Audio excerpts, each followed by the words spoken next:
Welcome to all Caribbean entrepreneurs. If you've been ready and waiting to take your business digital and get paid online while you sip something strong on the beach, this podcast is for you. We'll hear from the Caribbean's finest entrepreneurs on topics like e-commerce, business development, brand building, social media, their wins and failures. This is the only place in the region helping you navigate the digital age from the Caribbean's perspective. This is Digipreneur FM. And now, let's give it up for the Digiboss himself, Mr. Keron Rose.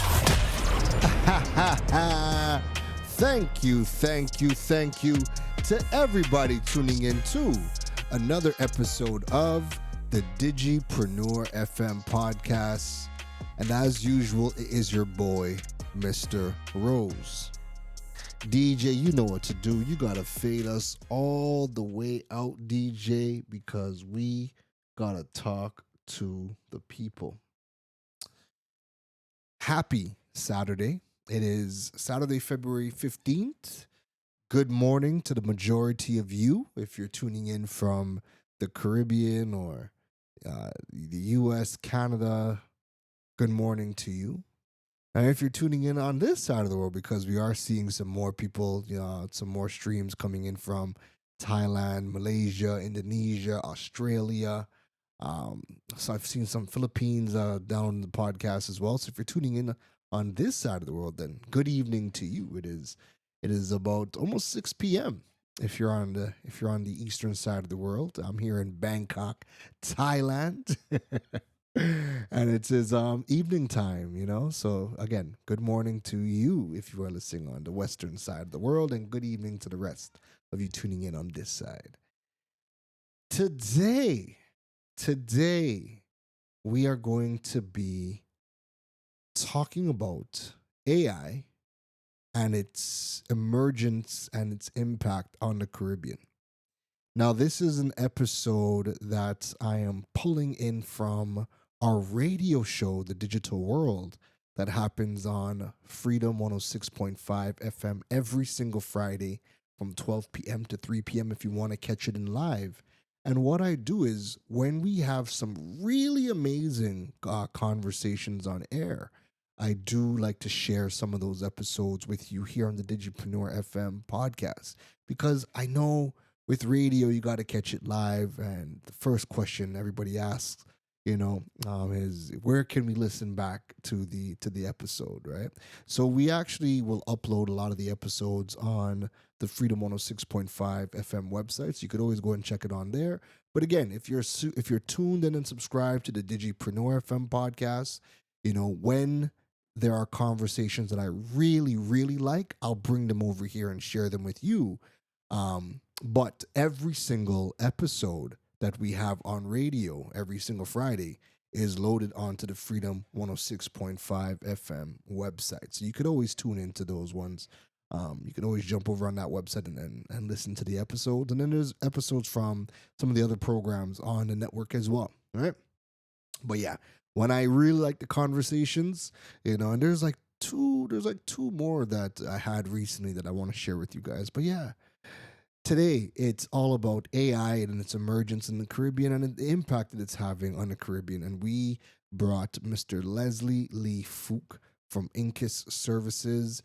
Right now, he is one of the most booked individuals across the entire region when it comes to AI. So we brought him onto the program, onto Digital World, and we had a nice long conversation about AI and its emergence here in the Caribbean, right? I see me here in the Caribbean, but I'm in Thailand right now. But you know what I mean, right? Talking about the emergence of AI in the Caribbean. So I don't have a lot to say as a lead up and a preamble, because we do a lot of that in the actual episode as well.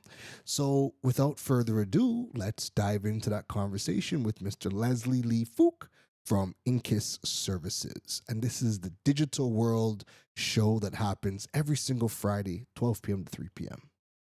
And we are back right here on Freedom 106.5. This is the Digital World that happens every single Friday from 12 p.m. to 3 p.m. Or if you are listening from Thailand, it happens from 11 p.m. to 2 a.m. We work the graveyard shift apparently on this side now. Oh my goodness. But this is a conversation. Funny enough, I had this for a conversation I wanted to have in February, but the world has changed 3 times over in January, and it is still January.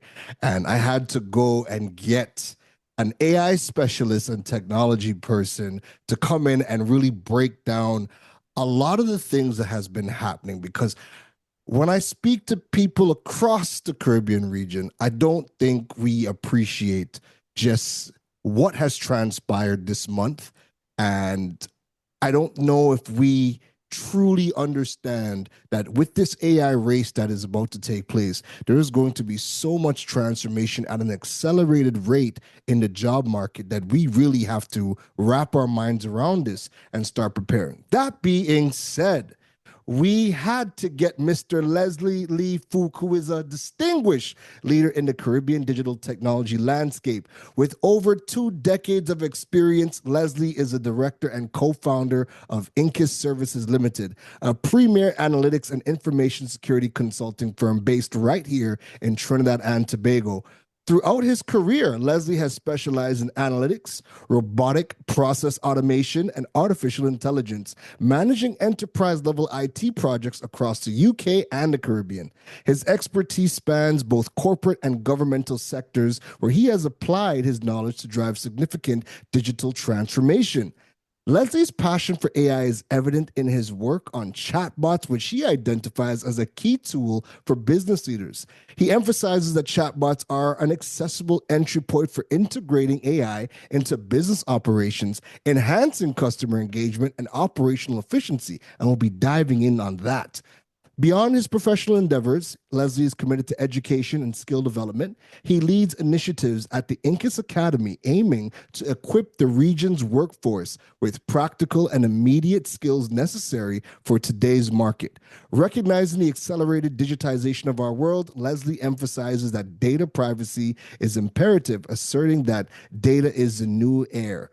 His forward-thinking approach and dedication to technological advancement have positioned him as the leading data transformation strategist and educator in the Caribbean. Ladies and gentlemen, please welcome to the show, Mr. Leslie Lee Fook. Leslie, how are you doing today, brother? I'm good. I'm good, my friend. Thank you for such a fantastic introduction. I suspect ChatGPT wrote that. Listen to me. We Because that was employ me. all of the tools. I love it. I love it. I love it. But you left out Listen. the most important part. Which part? Former Calvin Klein underwear model. Oh shit. No, I'm just messing with you, man. What? Great to be here. Great to be here. Great to be here. Listen, it's really been an exciting 2 years. Whenever we think of, just the use cases for all of this technology, there are so many. And now with a lot of the AI applications that we have, it really does feel like, especially as a solopreneur, it really does feel like I have a team because there's so many applications that do so many different things for me that allow me to scale as a one-person business. And as Sam Altman said last year, 2025 might be the first year where a solopreneur business reaches a valuation of $1 billion due to artificial intelligence. We might see our first one-person unicorn this year. Yeah, I could see it. So again, this conversation, we definitely wanted to have it in January because so much has changed. But before we get into just the AI industry, I'm sure there are people that are going to be listening in who have not heard about Leslie. Tell us a bit about yourself and tell us about Incus and what Incus does. Sure. I mean, I do, me, I'm a humble person. I'd like to talk much about myself, but I like to describe myself as the least technology savvy technology person around there, right? I keep things at a very simple level. I just happen to be in the right place at the right time or the wrong place at the wrong time really early on. And that's how we ended up in AI. And we started to do things primarily because of lockdown. Like when we went into lockdown, I guess where the whole world is today, mostly, at least in the region, people are asking like, how do I prompt in ChatGPT? What are the other tools out there? And those are questions we answered 5 years ago. So we just happen to Mm. just be at the party a lot earlier than everybody else. And because of that, you're talking about you have a little bit of an army behind you right now. We've had Yeah. that army for years. So that's how Mm. we run circles around competitors. And that's what I want to bring to the conversation today. How do more people get that? Because wouldn't you agree, like most people in the region, we're overworked. Some people 2 jobs, 3 jobs, they're trying to make ends meet and they're working Absolutely. hard, but not necessarily smart. And that's what we want to do today. Absolutely. Now, a big part of the show is all of our guests are building careers in spaces where 10 years ago probably didn't exist. When you were Mhm. probably growing up and you were asked, what do you want to be when you grow up? You couldn't have even have conceptualized what we're doing today because, again, a lot of it didn't exist. That being said, we have people who listen to the program and are trying to figure out where to start guiding their kids or also how they can pivot. So for Leslie, for where you sit and for the skill sets that you have had, talk to us a bit about, how you've acquired some of the skills, what are some good pathways to obtain some of the knowledge that you have, just so people can get an idea as to how do they become the Yeah. next Leslie or better? So yeah, no, so that's good, great question. And I think if you speak to most entrepreneurs, and I don't consider myself an entrepreneur, I just don't like to work for anybody else. But if you talk to any entrepreneur, they're generally smart people, right? They figure things out. But what I realized in life that really smart, like the smartest people out there, they learn from other people's mistakes. So like if I had a lesson that I could share to my 20-year-old self, it would be get a mentor. So find somebody that you want to, that's admirable, that you want to be able to replicate in life, and get on them and learn the lessons from them faster.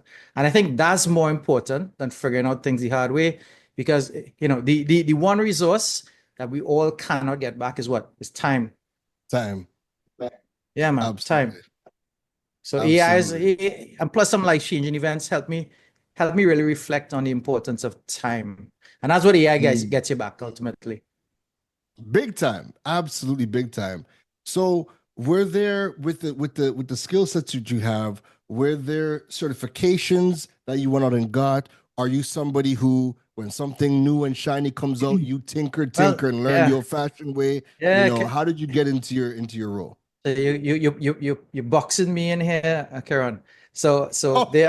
there are four letters that defined me for a really long time, and those 4 letters are COXX, and it's not what you think. It's actually my A-level results. So when you ask me about Mm. qualifications and all of these things, I got Cox at A levels. I got a C in GP. I got a O in chemistry, an X in biology, and an X in math. And why am I sharing that with you guys is because most people think today to be successful with AI, you need to be a data scientist. When the reality is that's not true. And we figured out how to be successful with AI. In fact, how to dominate with AI without being a data scientist. The thing is, and I think the core skill is more than what is the certification you do, is to Yeah. is to realize that in this day and age, if you're not a lifelong learner, then you're at a massive disadvantage. And I've always been a lifelong learner. No, thank you for saying that because I have a similar story as well. I was a high school dropout. All of the skill sets that I have acquired is because I am Yeah. somebody where I lifelong learner, buying all the books. I'll spend 1,000 hours on YouTube if I have to, but I'm gonna go and Mhm. tinker and I'm gonna go and get my own results. And when you make enough mistakes, you get some wins and you can kind of start to build from there. And again, you're always just getting your hands dirty.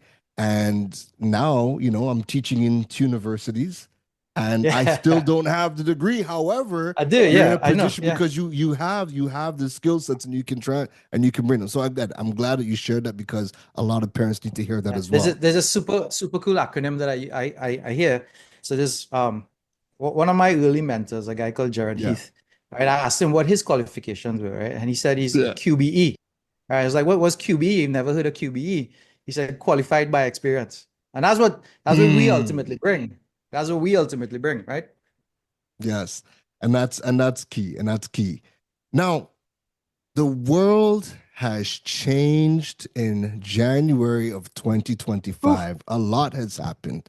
But you know what? Before we talk about what's happening today, AI really became mainstream 2 years ago. It feels like Mm-hmm. Mm-hmm. 2022, we Mm-hmm. weren't really speaking about AI, and it's like the clock struck 12 for January Yeah. 2023. ChatGPT drops and the entire world has changed. Kind of walk us through some of like the key milestones that have happened over the past 2 years to kind of just bring us to where we are today. Yeah. So even beyond like the release of the technology itself. So ChatGPT, November 2022, we've been fortunate to be part of a team that was using very, very old versions of it. So we've been using ChatGPT for a long time. So in Yeah. 2022, there was no surprise. But when it came out, some things immediately happened in the world, right? Now, there's an exam called the Uniform Bar Exam. I don't know if we have any lawyers tuned in today, but in November of 2022, it sat the Uniform Bar Exam and it scored in the bottom 10 percentile. It sucked. Yeah. Now, how long do you think it takes to become a lawyer? Typically 4 years, 5 years, right? Yeah. 5 months later, they released the new version of it, and that new version is now in the top 90th percentile of all lawyers who sat that exam. Crazy stuff. That Hmm. is that is 2023. We're in 2025 now, right? So nearly 2 years ahead. It's already performing at the PhD level. Wow. It is insane. So, for example, like last 2 years ago, there's this massive initiative by the government of Jamaica, and I think they spent like $10 million to train a couple thousand of programmers, coders, right? Yeah. Like everybody knows technology future, so it was rational to develop a pool of developers that they could export services to the rest of the world. But Yeah. as of November 2024, AI codes. So the thing is, it's not even just the non-technical professionals that are potentially at risk. It's the technical professionals as well. So it's bonkers what's happening today. I don't think people understand the rate of change that is happening right now.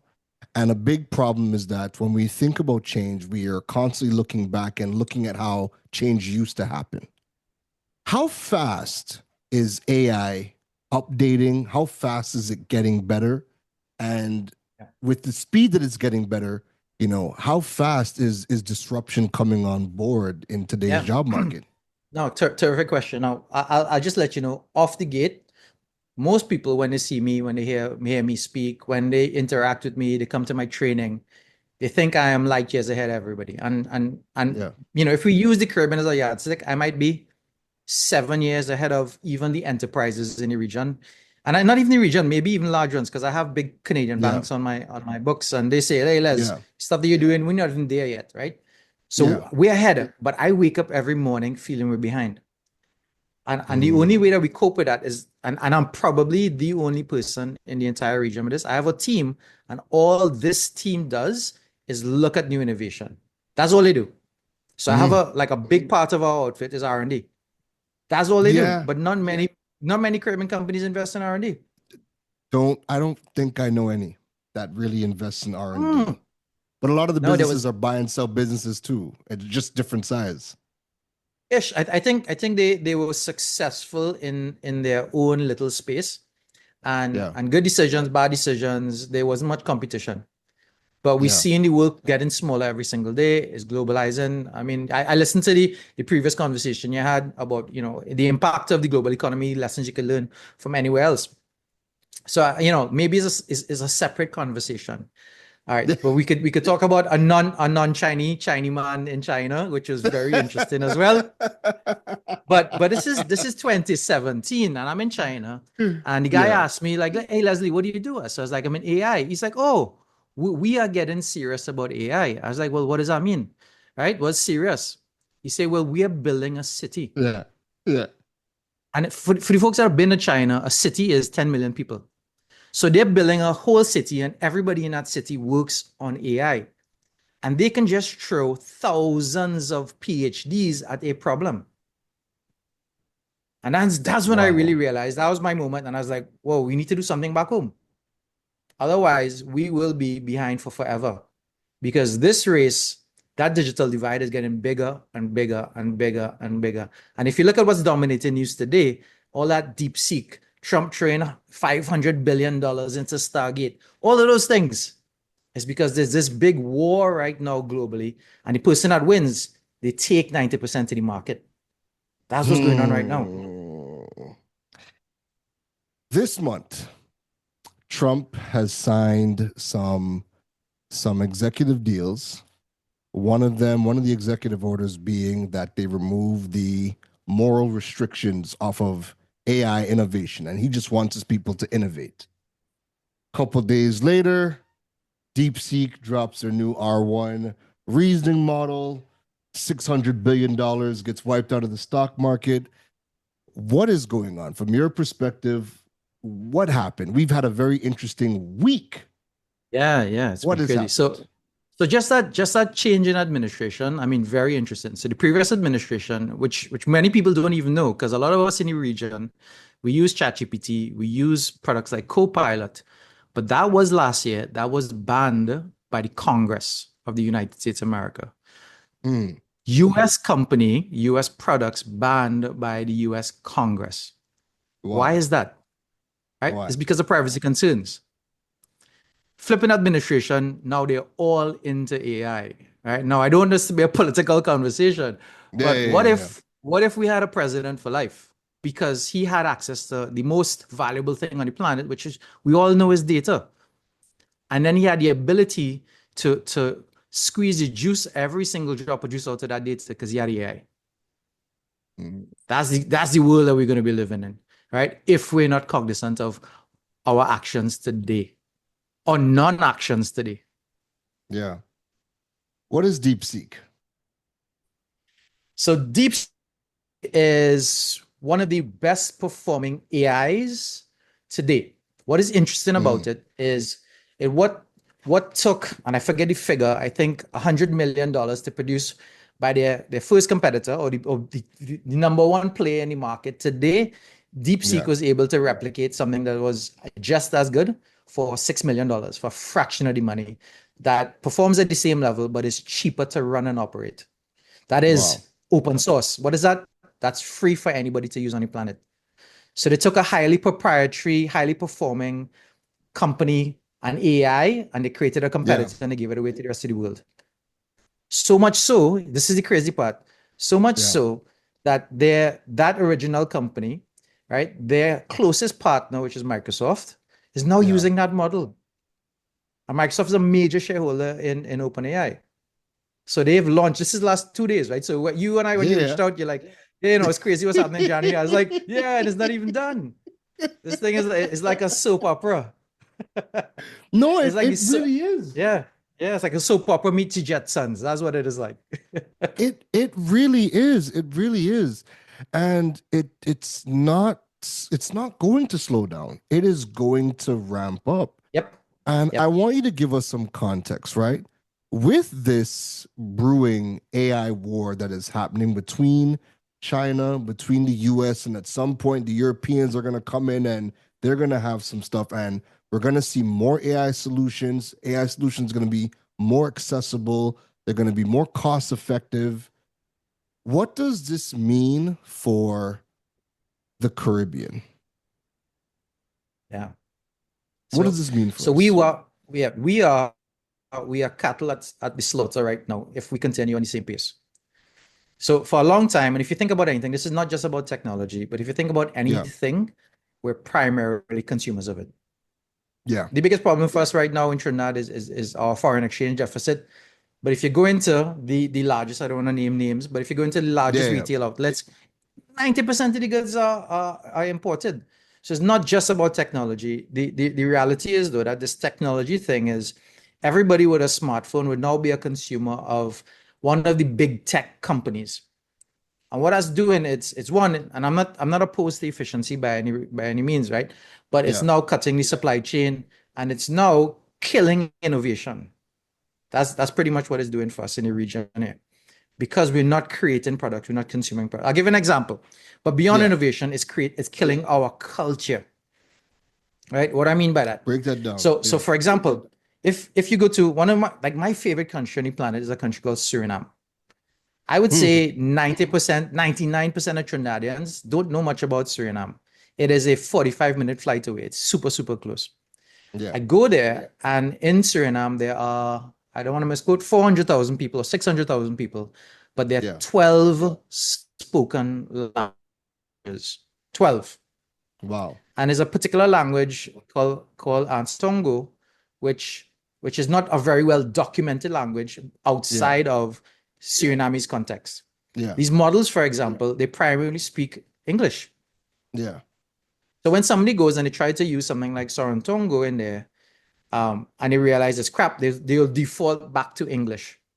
Yeah. And over time, as kids start using more English in that country, that language disappears.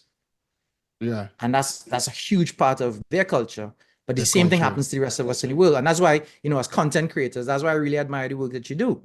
Because it's the stuff that you do, the stuff that you create online, ethically or unethically, that these models are taking and they're training themselves on. So if I went in there and I said, hey, XYZ, GPT, give me a script for a podcast in the style of Keron, I'd probably get something really good.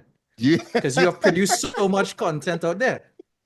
But as they're actually taking our IP. So like this week, which was crazy, the US is up in arms that the Chinese used OpenAI to create their model. Right? They're stealing the intellectual property and they're upset about it. The irony, yeah. But they're stealing creators' content to create OpenAI. Right? So it is a soap opera. That's what it is. But everything that we saw as kids, all this sci-fi stuff is all coming true. I mean, this is what's taking headlines today, but most people aren't aware of things like Neuralink. Most people. Yeah, correct. Which is next level. Correct. Because the conversation so far is still about the digital world, but what happens when digital meets physical? When AI is walking down the road? That's what nobody's talking about. We're still trying to convince people to get a website to do e-commerce. Like we still haven't grasped Web 2.0. And we are so far away from that it worries me. And I think the biggest worry that I have is the speed of change, because we already culturally don't want to change. And now when you're putting the rate of change at hyperspeed, this is going to be really problematic. Yeah, I agree and I disagree. So I agree from the perspective. Can I give you a little pushback on that one? Yeah, of course. Yeah. So like I agree that we're behind, in terms of a general yardstick. I agree with that. Right. What I disagree with is the speed of change to get there. I don't think change is a process. I think change happens in a moment. So if you think about any transformative point in time in your life, it's because of this big incident that made you stop and reflect. Yeah. And I think that's what we need in this country. So if you think about it. yeah. Right? We thought it would have been COVID. We thought it would have been COVID. No, because everybody went back to let's work at the office and sit in 2 hours of traffic every single day. Yeah. I haven't, you haven't. So you on the other side of the world running a radio show. That's amazing. And that's how we should all be thinking about the world, because wouldn't you be happier with that type of lifestyle? I think everybody would be. So what's interesting now is that, one, we need to have that moment, right? Yeah. But once we have that moment, then the tools and technologies gets us there really quickly. Yeah. So you just need to be motivated to do it. So to build a website, if I had to use that as an example, AI could build me a website in 2 minutes now. Yep. Yeah. Is it as good as the quality stuff that you might do? No. But I have a website up in a little bit. And it will get there. We can get there. It will get there. And I think that's something that people discount. I think a lot of times we look at some AI outputs, especially in the creative spaces. We're looking at generated art and whatnot. And people will say, oh, AI is still messing up the limbs. It's still messing up. And I just keep on telling people, this thing is getting better and better. Before you know it, it's perfecting everything. It's Yeah, not a that's matter it. of if, it's when. It's just When, when is yeah. it going to? That's the only question. So So the go ahead. context, yeah, the context I like to paint that in is like, do you think AI is getting better or worse? And you answered that question just now. Yeah. So the reality is, this is the worst, this is the dumbest that AI will ever be. And if it only gets better, then what does that mean for me? What does that mean for you? And if you get that, then things start moving. So the question that I get asked a lot is AI comes, disrupts, a lot of jobs Yeah, get displaced. There are going to be people that are going to upskill or reskill and they yeah, will move on, yeah, yep, but there's going to be a lot of people that are going to be displaced. You know, yep. what should people who are feeling like they could potentially be displaced, what are some of the things that they should be doing right now? These are people who might Yeah, not be the most tech savvy people. You know, they're worried because when you look at all the reports about the fastest growing industries, the top growing skill sets, they're all technical skills. You know, what should people be looking at right now? Can AI help the people who might not be too tech savvy? yeah. Well, I mean, I consider myself not to be that tech savvy. They're far smarter people than me on the planet, but we've been able to carve out an Yeah, interesting practice, and we compete. We compete at a global level, right? yeah, But I started somewhere. So in terms of advice for what, if you want to be able to get there fast, right?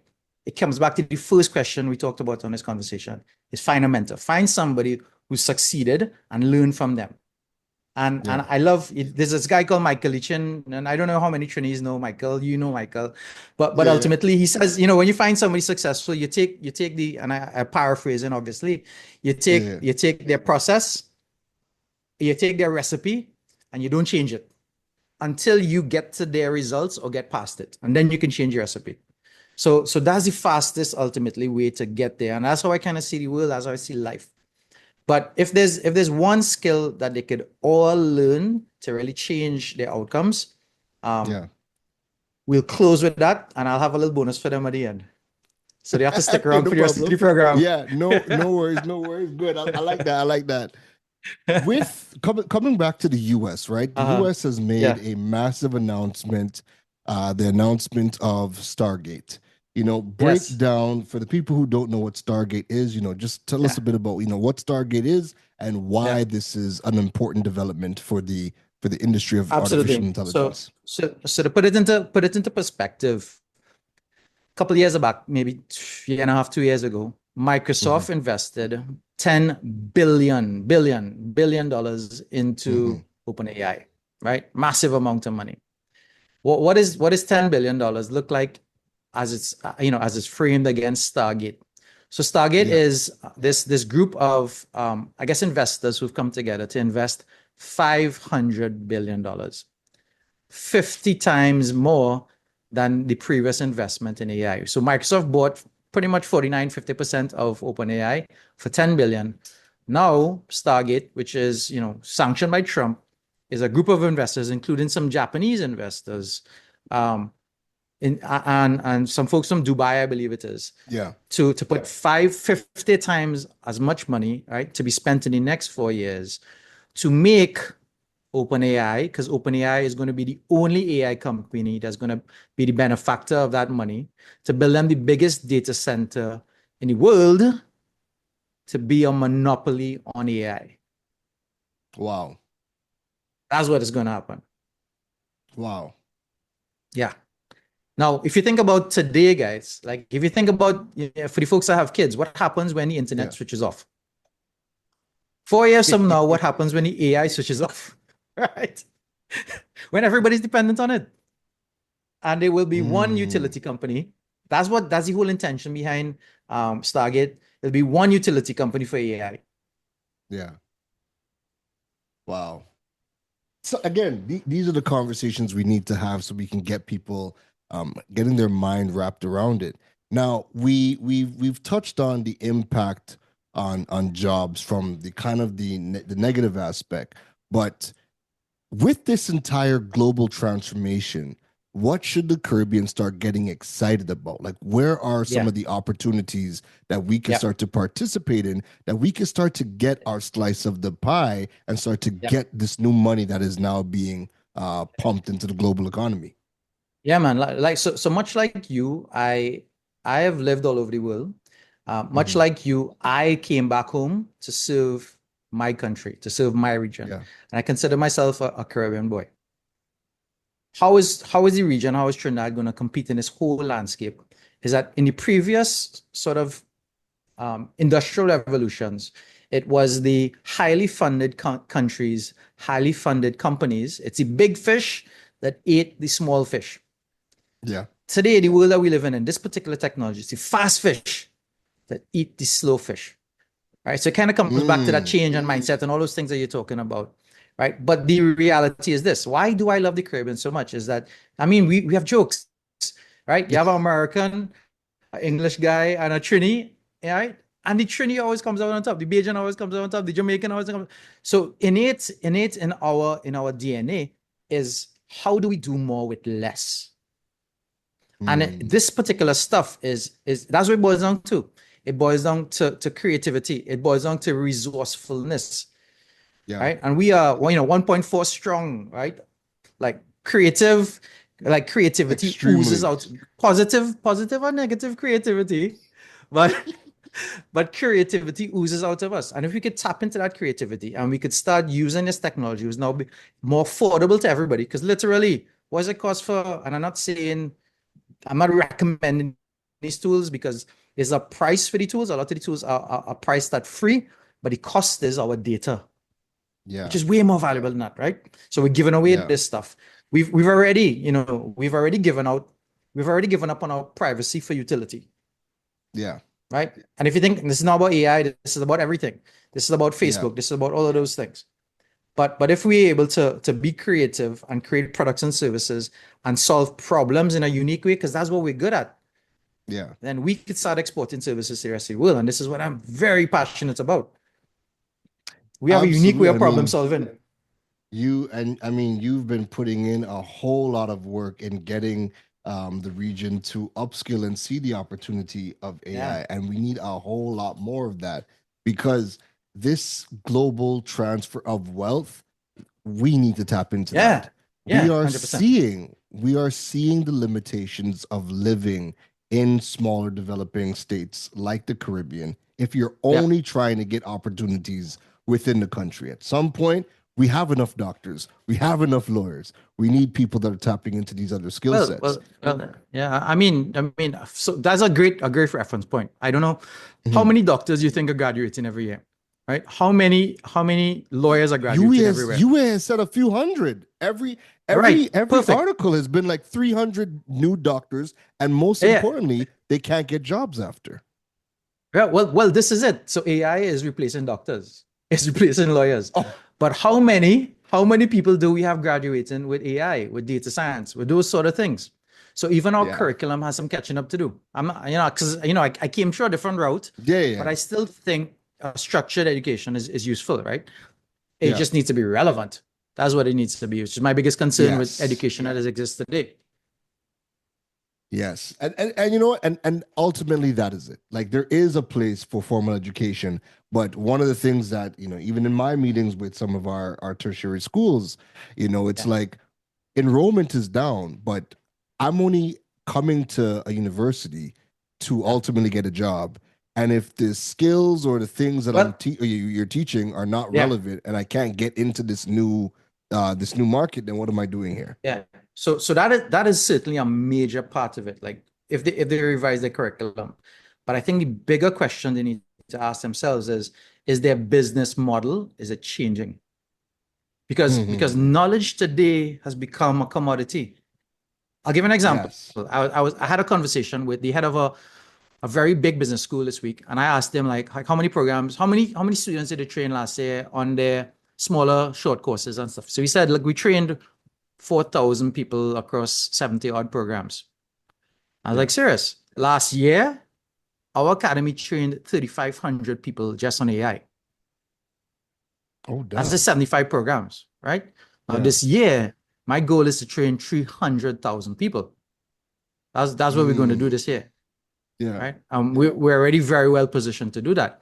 But what happens to their traditional business model when I do that? Yeah. Yeah.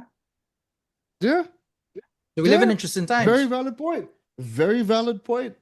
And now when you have some of the biggest companies around the world that have dropped the formal education requirement in preference for a portfolio and the skills, this is just, giving more credence to the fact that people just need to start, just start somewhere and start to get those skills, because the skills are extremely important now. We are still very stuck in our colonial ways, right? So I'll give you an example. When I speak on a panel and I look on my left and I look on my right, they're two PhDs. Right? Who the reality is, right? Who are brilliant minds, but the reality is are less experienced than I am. Yes. I just learned my lessons the hard way, right? And that is ultimately what we're missing. So like getting those tangible wins, and then being able to share that, I think that lifts everybody up. Yeah, correct. And yeah. For businesses, because we have a lot of businesses that are listening to the program, what are some of the low-hanging fruit that AI could come in and start to help them with some processes, even on just a basic level? Yeah, oh man, is everywhere. So even before you get to the process level, because a lot of smaller businesses don't feel like they have a good handle on process, right? Yeah. But if I were to share like a simple stat with you, I mean, who would want to get more email, right? Everybody's like flooded with emails. So there's some studies that show that on average we receive 120 emails a day, right? We respond to about 40% of those emails, and that consumes 2.6 hours of our life every single day. Wow.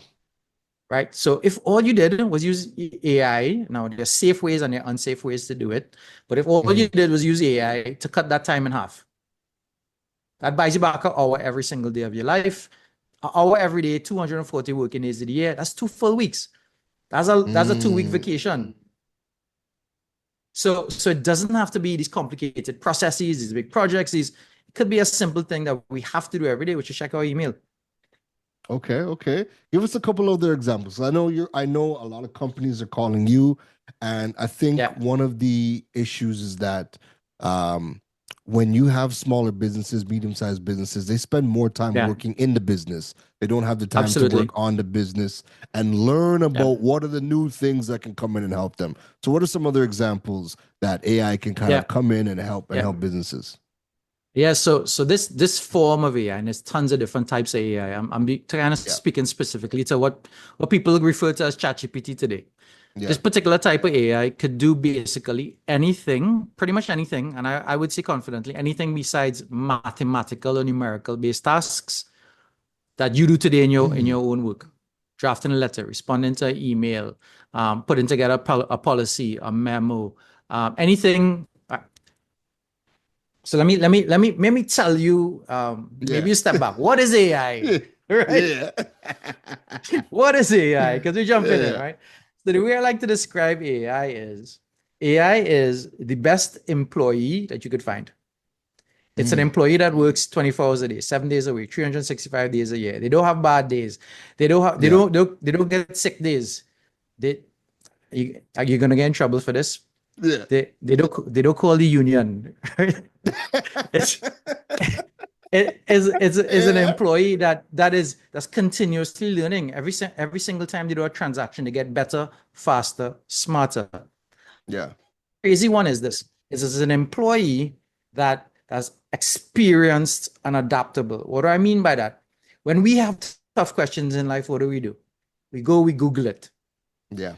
This AI today is learned from the same thing that basically Google has. Yeah. It's trained on that body of knowledge. So it understands marketing, sales, finance, IT, operations, risk, legal, compliance, retail, shipping, banking, insurance. Like you name the industry, you name the job, it understands it because all of that data is out there. So in terms of what a small business could do with AI, anything that you do on your computer, anything that you do on your phone, AI could potentially augment or automate, which is what we've been doing for a long time. So Yeah. people come into like, if they want to be more efficient, and I ask them like, what's the yardstick for efficiency? And they say, well, 10% faster. We have processes that take months, like literally months, teams of people, hundreds of thousands of dollars to do, and we do it in 7 minutes. Wow. But it started off with, can I use email? Can I use AI for my email? Can I use email to draft a letter? We just this is where the world is going to be. We just started earlier. Yeah, we just started earlier than everybody else. Crazy, right? Yeah. And that's how we run in circles around competitors, man. I love to hear it. One of our big industries is our creative spaces. Yeah. In that space, we know that AI is going to have it already impacting the music industry. You know, from where you see AI right now, with all the different tools or applications that you are playing around with and looking at, you know, how do you see AI impacting the music industry in Trinidad and Tobago? Yeah, man. So great question. I think in the short term, now you guys are probably familiar because you're talking about music, right? And everybody's kind of seen or listened to AI music, AI voice clones, and those kind of things, right?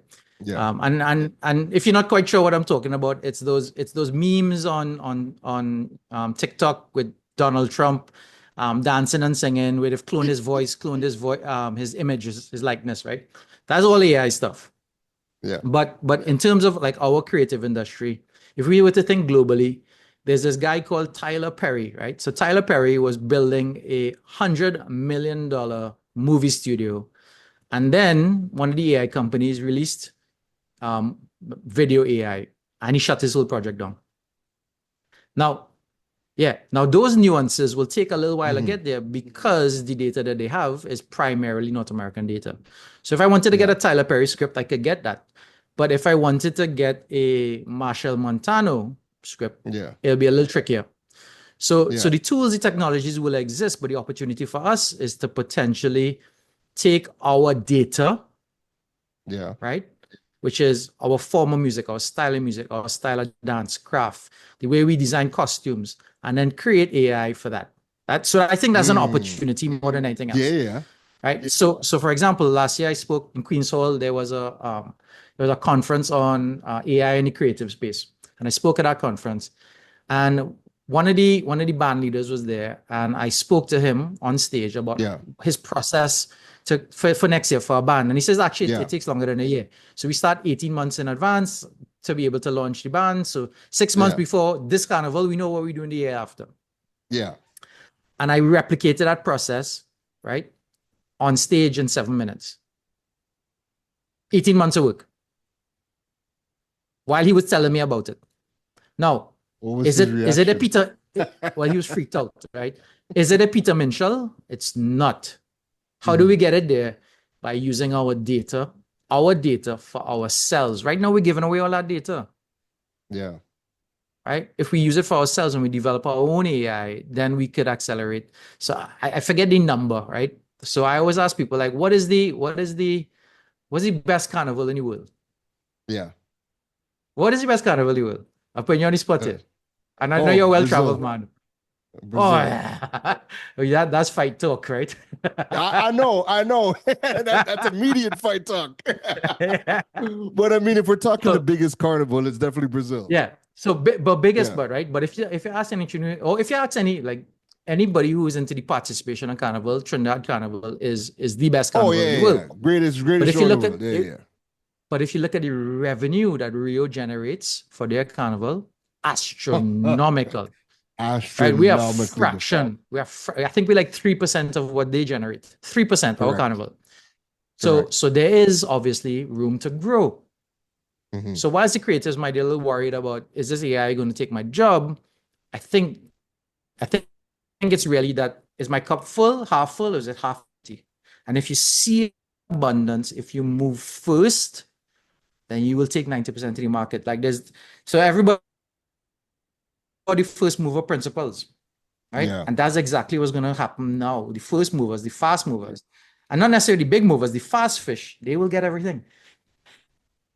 So, I already decided what I want to be. I'm a fast fish. Yeah.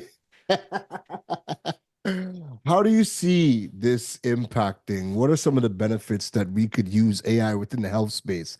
What are some of those things that, because I know you've seen some stuff, Oh, some applications, what are some of those things that has really no, blown man. your mind open? We've developed those things. We've Oh, developed those things. So AI, even better. yeah, man. So I work with a super nice guy, a guy called Navi. He was the former mayor of San Fernando. So Navi's really pushing the AI agenda in the medical space. And we've already developed some tools and stuff. So I presented at a couple of medical conferences actually. And interestingly, one of the guys who sort of co-presented on not co-present, he was also at the conference presenting, was a guy from Mayo Clinic. Oh, yeah?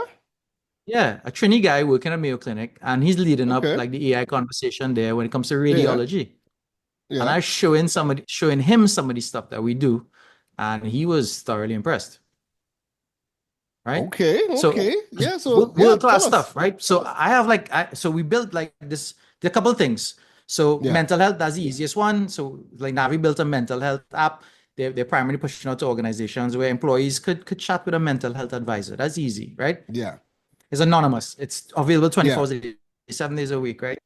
So that's the easy one. We're working on is a medical scribe. So you and I sit, you're my patient, I come, I say, okay, cool. At the end of it, after my 30-minute visit with you, I know, right, begrudgingly have to spend the next 15 minutes updating my notes, right? Yeah. Updating my patient records, writing you a script, all of you're actually paying for all of that time, right? But in the process of it, there's a next patient that can't be attended to because they're busy with these administrative efforts. So that Right. medical scribe will, you and I will listen to conversation. At the end of it, I say, go write me a prescription, and it goes straight into your inbox. Or better yet, it goes straight to the pharmacist, and you go there, right? And the pharmacist has it ready for you. So Wow. e-prescriptions, medical scribes. But the coolest one we did is an image AI. So basically, you could take any medical picture, whether it's an X-ray, ultrasound, CT scan, Yeah. ECG, right? You could just take any medical. You could take a picture of that bobo on your foot, and it would give you a first diagnosis. But but Okay. but but Yeah. could you imagine what that does for healthcare? Because it's very expensive to run an ER, Yeah. right? And it's also like I know this gentleman is a sort of a personal story, right? So he Yeah. came to Trinidad to get healthcare. Out of Barbados, super expensive to get healthcare. He originally from Guyana. He went there, healthcare sucked. He ended up in Trinidad, and he was paying for healthcare Yeah. in Trinidad. So even that, like, how do we export healthcare to the rest of the world?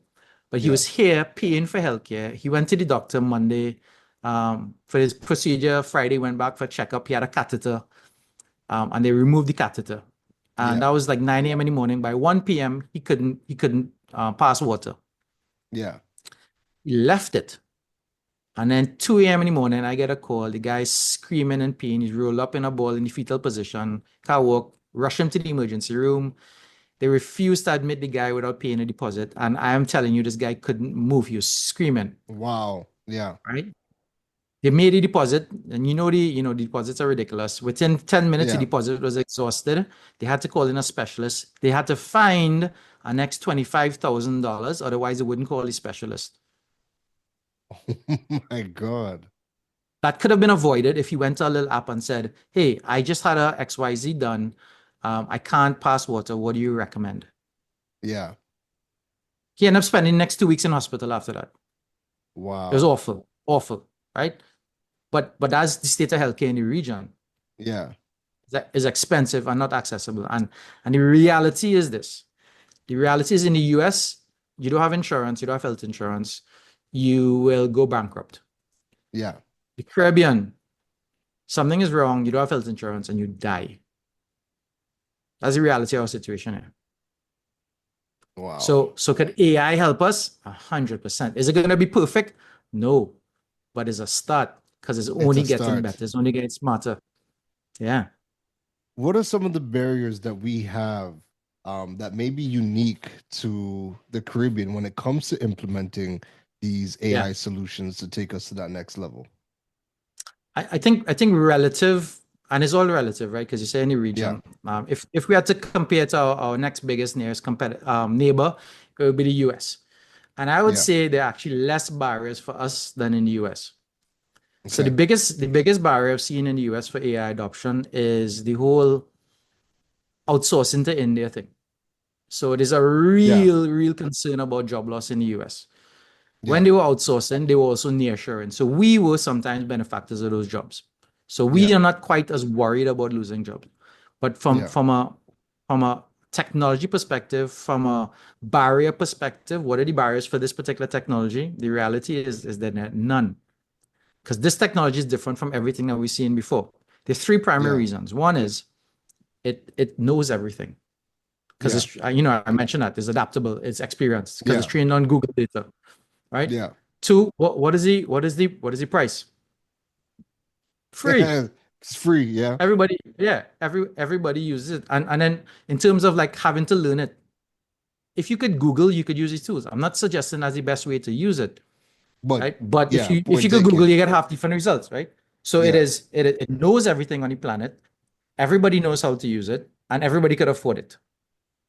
There are no barriers for this stuff, right? So it kind of comes back to change management, right? Nobody likes change. Even I don't like change. Like I hate changing my phone. People consider me a technology guy. So it's human nature. So if we address that big piece, right? And the nice thing is, our ship is a smaller ship, so we could move it quickly. So I think we have a massive advantage over like the US, Canada, the big North American markets. I agree. I agree with you, which is a perfect segue to my next question. Our biggest problem is not the technology, it is the people component. You're in the space of educating and upskilling people. What is the big challenge that we face when it comes to upskilling an entire nation that would pretty much rather not have to learn this stuff and still keep things the way that it has been for the last 30 years? How do we move the needle and bring them up? I wouldn't say people don't want to learn this stuff. Like the biggest challenge I see today when it comes to AI is that people are intimidated by AI. Yeah. And for that reason, they do nothing. And the reality is this, is if you are using the same strategies as before COVID today, then you're losing customers every single day. So even on our previous session I did, you're talking about the skill sets for entrepreneurs and stuff. I think what I'm able to do in a far more effective way is to communicate this one key thing. Is what's in it for me. And if you could nail that, then you could move anybody. So as a leader in your organization, if you listen to this right now, right, first you need to get it. So it's like that master drops on your plane, you need to put the mask on, you need to understand it. But then you put the mask on the other people around you, because that's what the best leaders do. They lift the entire team up. But it starts with getting over that first barrier, understanding what's in it for me, and then being open-minded about, let's do some training, let's do this, that. And we do a very effective job of that. As I mentioned, my goal this year is to train 300,000 people. Next year is going to be 3 million people. So we already have our targets. And I'm going to cap off at 45 million, that's the population of the region. I love it. I want to serve the Caribbean. No, I listen, and I'm right there with you. And this is exactly why we're having this conversation. Want people to hear this in the public domain.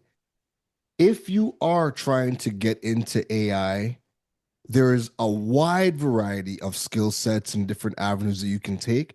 Is there some popular AI skills that you would recommend that people could start taking a look at to go and learn? So if you look at the AI ecosystem, and this is most people think about ChatGPT when they think about AI, but the reality is, as we've talked about, is that AI touches everything.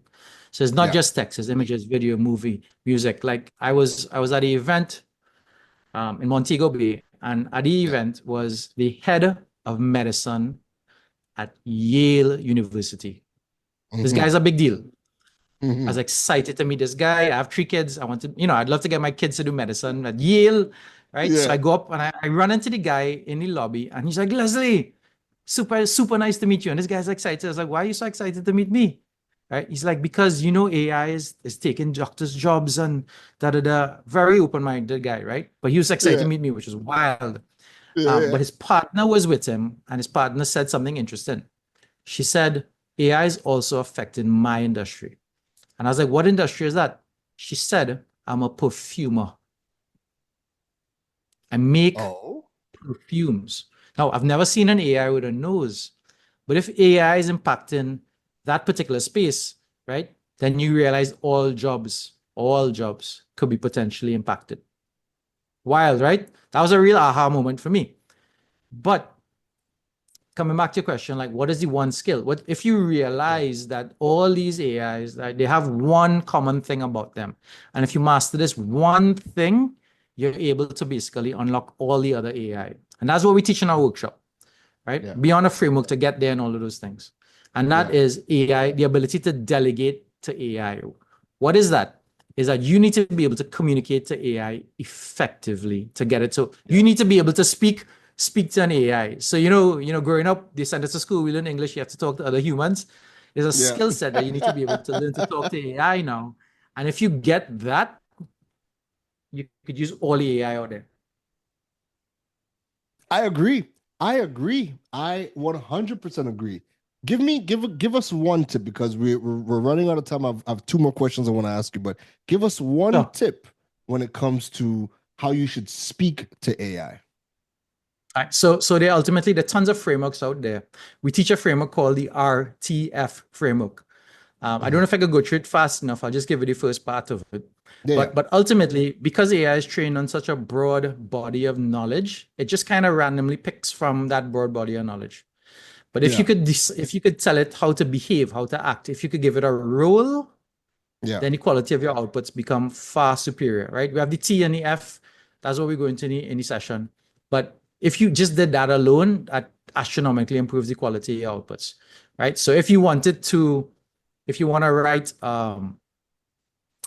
a medical script, then you say, act like a doctor, because a doctor is really good at writing medical scripts, stuff like that, right? That's a very powerful tip. My final question before we get your credentials as to where we can find you and enroll in the Incus Academy. And I would be remiss if I didn't ask you, how do you see AI impacting the educational system here in Trinidad and Tobago? Yeah, oh man. So big time. So at first the teachers were like, how could we use plagiarism checkers to stop the students from using AI? And the reality is, if you understand this technology, is you cannot. Yeah, like facts. there are plagiarism checkers out there, and they ran the Constitution of America, which was drafted when 17 along, right? And AI couldn't figure out if it was plagiarized or not, if it was AI generated or not. So AI generated the work. But then there was a second pass, and the second pass was teachers who said, I really hate scoring exam scripts. Could AI help me with that? And then they started to become a little more receptive. So this is bonkers. The big challenge for education, one of the big challenges for education in the Caribbean is there's a large examining body, and I don't know if I'm allowed to mention them, but there's a large examining body in the region. Yeah. And it takes them 4 months to mark all the scripts, because they have a team, but the team ramps up for 4 months of the year just to do examination scripts, right? Yeah. And it takes students 4 months to get those results. We just started an engagement with them, and we want to turn those 4 months into 4 minutes. Imagine you sit an exam, and before you reach the car, you get your result. Wow. That saves everybody time. That saves money. Does. Because when do people want things today? What is the expectation? They want it now. They want it now. Do you think we're at a point where there should be some form of AI skill being taught in the curriculum? I do, certainly. And we're actually having some conversations around that. At first, at the exit points for secondary school. So fifth form, upper six. But I tell you, the reality is this. I mean, he was 6 at the time. He's now 9. My 9-year-old today, 6 years old, he was sending me messages and he was using AI, and I'd never taught him to use any of this stuff. Wow. So it's very, very accessible. A 6-year-old could do it. Yeah, 6-year-old could do it, right? And it makes sense. And I was seeing a study the other day where the people that use voice search the most Mhm. is the teenage crowd. Younger. Teenagers are the ones that use they use Siri. They actually use the voice commands a whole lot more.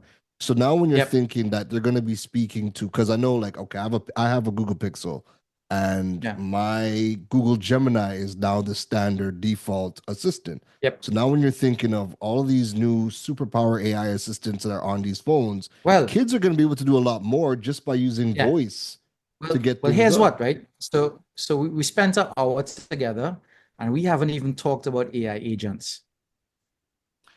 And that You know, stuff, you know what? that Give me a stuff. just give me a quick one on AI agents because that was on my list, and again, there was just so much to talk about. All right. What So is an so AI agent? high level. Last year, a human made AI, a human created AI. AI agents, if I could put it in a nutshell, is AI making little AI babies by itself.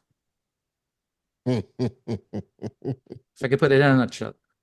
Yeah, And that's what's coming this year, in that they may not need humans anymore. you know, and I love the fact that you made that point because one of the things in Thailand is dispensaries are they're everywhere, right? And I was having a conversation with the dispensary owner, and we were talking about AI. And he was like, he's worried about AI that it's going to come in and take away all these jobs. What are people going to do? And I'm like, they're going to do what I am doing. They're going to be Yeah, visiting you. My work is yeah, done. I'm done for the yeah, day. I can come out yeah, and relax. If you yeah, are in the service industry, if you can now create experiences, humans are going to have more time. I'm like, you should be smiling. yeah, There's gonna be more people with more time. And the minute I told him yeah. that, 2 minutes later, one of the suppliers had came from one of the farms, and he thought he had came to for their business meeting. As soon as he said hi, he was like, "Hey, no business today. I'm only here to relax. Business is done." And we just Yep. started to laugh because exactly what I said. When you have more time because of AI now, Hmm. you're going to be going I love that. to go and relax. You're going to go out to the restaurant. Yeah, You're going to enjoy these things, but we're going to use AI and it's going to help us tremendously. yeah. I love that. The future of work might be no work, right? But the reality is this: is that we were not put onto the planet to be robots. Because when we're on our last, right, we're not gonna look back and say, I wish I sent that email. I wish I did that PowerPoint a little better. We're gonna reflect on that memory, that time that we traveled, that we were working remotely, that we were you doing a podcast from a different country on the other side of the planet. Those are the things that we're gonna remember, right? Because those are the things that we love doing. Absolutely. Yeah. So, but if I left you guys with one thing and one thing alone today is this: is that AI AI is inevitable, but your Mhm. relevance is a choice, and we get to choose. Powerful. Powerful. Leslie, where can we learn more about the Incus Academy? Where could we, Yeah. where can we learn more about the courses that you are teaching so that we can choose to be relevant and upskill So, and continue on? so as a special bonus for your listeners, right now, this program I usually do it at $250 a seat. For your listeners, and I'm gonna close the link down in about 5 minutes, but I want you guys to go to this link, go.incusservices.com/Keron. So that's go.incus services.com/Keron. And I'll give you guys a free seat. But I close it down in 5 minutes because I don't want it to go nuts. Right. If you guys are trying to get me, you guys can reach me on LinkedIn. Perfect, perfect. Leslie, thank you for taking time out of your busy schedule to come and talk to us. I'm sure we'll be talking to you, in the not too distant future because a lot of things are happening. And again, these are the discussions that I want more people to hear, so that we can upskill our region, upskill Trans-Tobago, and have them tapping into the opportunities that AI presents itself. Thank you for taking the time to come Appreciate on you, the man. show. Thanks for having me. Take care. No problem. Leslie, take care. Okay, brother. Ladies and gentlemen, that was Leslie Lee Fook from Incus. And go and check out the link that he provided. Go get yourself. It's a free seat that he is offering you. And that is to come into one of his classes where they're teaching AI skill sets. I think everybody should be learning an AI skill right now because of the importance. When you are hearing things like the US dumping $600 million into building out their AI data centers, when you're hearing what's coming out of China, like I said, the AI race is on. This is going to accelerate the transformation of every single industry that we have known. There are going to be jobs that are lost. But guess what? Going back to the World Economic Forum, the World Economic Forum said over the next 5 years, whilst 92 million jobs will no longer exist, there's 170 million jobs that are being created and coming online. And it's 170 million new types of jobs. Where we have to get ourselves, we have to start being okay with the rate of change, understanding that it is okay. We're going to have to reinvent ourselves multiple times. We have to put ourselves in a position to learn these new skills so that we can start to tap in and participate in the global economy. We are not limited to just the options and for employment in Trinidad and Tobago. We can tap into the global workforce, but you're going to need the relevant in-demand skills. Go check out Incus Academy. Go check out the link that that Leslie dropped. Get yourself into that free seat and yeah, enjoy. That is it for me today. We've had yet another great show, starting off with Adana Taylor from Taylor M. Talking about building a fashion business in Trinidad and Tobago and in the Caribbean. And then we ended up with Mr. Leslie Lee Fook diving into AI in 2025 and its impact on the Caribbean. You can join me, Keron Rose, every single Friday from 12 p.m. to 3 p.m. right here on Freedom 106.5. If you want to learn more about building your digital presence and monetizing your platforms, go and check out KeronRose.com. You could go and follow me on YouTube. You can find me on any social media platform. We're always talking about building your brand, building your presence, earning through e-commerce, and also becoming a digital nomad. But all of these things are things that we tackle on my platforms. So I want to thank you for tuning in to another episode of The Digital World. Davey is here. He is inside. He is ready. He's going to be taking you through the overdrive from 3 p.m. to 6 p.m. I will see all of y'all next week. Davey, how you doing, bro? If you enjoyed that episode of The Digital World with Leslie Lee Fook, I really hope you did. If you did indeed, make sure that you like the episode. If you really enjoyed the episode, please drop a review. We read all the reviews. And again, we're always looking for the feedback, always looking for your comments to, make sure that our content and everything that we bring on the program is aligned, right? So yeah, drop a review. Let us know how you enjoyed today's podcast episode. So every single Friday, 12 p.m. to 3 p.m., live on Freedom 106.5 FM is Digital World. 3-hour program, and we always have a weekly guest coming in to talk about whatever the topic is of the week that we set, right? So yeah, hope you enjoyed that episode. Be sure to check it out. Also, if you want to keep on learning more about building your digital presence and monetizing your platforms, I'm actually having a workshop coming up next weekend. That is on, let me tell you the exact date. That's on February 22nd. That's a Saturday at 9 a.m. to 12 p.m. Atlantic Standard Time. And then on the Sunday, February 23rd, I'm having it on the evening from 5 p.m.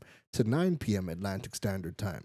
So I will leave a link for the upcoming Building a Digital Presence workshop in the show notes. And again, you're going to be learning all about how to market your brand, market your business, the infrastructure that you're going to need, how to go about creating content or building a content ecosystem that allows you now to create content, scale it, but then have multiple formats and be able to, get your content into different channels, whether it's traditional or digital. We're going to be going through all of that. We're also going to be looking into e-commerce and ways that you can create digital revenue streams for yourself. So we have a lot to cover in that workshop, and it's all geared towards, being able to leverage the tools that are available to us in 2025. And just, marketing your business and scaling it and doing it very surgically, very precise. We're going to be diving into a lot of data and, showing people how to utilize the data research tools so that they can just be more strategic with the marketing of their brand. So again, that's going to be happening next week, February 22nd at that's Saturday, 9 a.m. to 12 p.m. And then February 23rd, which is a Sunday, from 5 p.m. to 9 p.m. I will leave a link to the workshop in the show notes. And again, you can continue to check out KeronRose.com to learn more about building your digital presence and monetizing your platforms. And then if you want to stay up to date on the podcast, keep up with it on digipreneur.fm, the website, or subscribe to the podcast wherever you get your podcast from, or you can just follow us on YouTube and check it out there. Okay, that is it from me, everybody. Enjoy your Saturday. We'll see you in the next one. Take care. You've been listening to the Digiboss, Keron Rose. We hope your notepad was filled after this episode. Make sure to like, rate, and review the show. The learning doesn't stop, folks. And to make sure you don't miss any gems from the Digiboss, go over and follow him on all social media platforms at Keron Rose. Folks, don't just sit there with a notepad. We need you to implement at least one thing into your business before the next episode. That's the only way your business levels up. Thanks for listening to Digipreneur FM. Now go be great.